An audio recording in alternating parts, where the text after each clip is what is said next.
Радвам се, че в това неприятно време все пак сте решили да дойдете на една лекция, която има за цел да разглежда отношенията и да ги разглежда в малко повече дълбочина и дори малко в разрез с традиционния празник, който предстои утре. Когато обявихме тази лекция, с един мой много романтичен приятел си говорихме за нея и той каза: защо такава неромантична тема в този така романтичен месец? И аз му казах: заради това, което се случва след романтиката.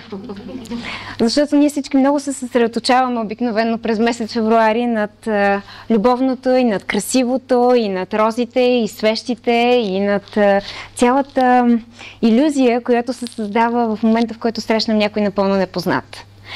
И именно за това реших да използвам последното 4 стишие от едно стихотворение на Георги Константинов, което гласи така: влюбваш се в непознат и намразваш любим. Защото точно това е, което се случва в нашите връзки. В началото ние сме безкрайно очаровани от някой, за който нищичко не знаем. Или знаем много малко, а останалото сме си го доизмислили, защото така работят мозъците ни.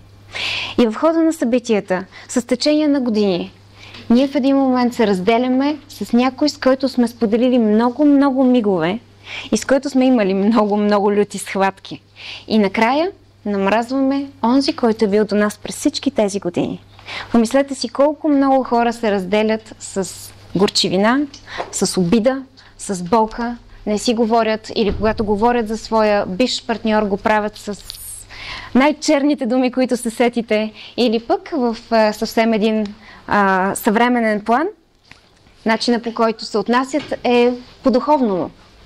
Научих уроци от него, което ще рече беше ужасно, изтърпях го, оцелях и се махнах. Но в епохата на новата ера е много по-цивилизовано да кажем, че сме си научили уроците от връзката.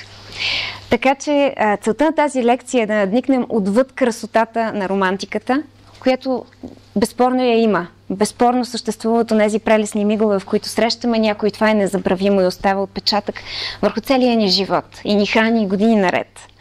Но също така е съществено да видим как можем да имаме пълноценни връзки.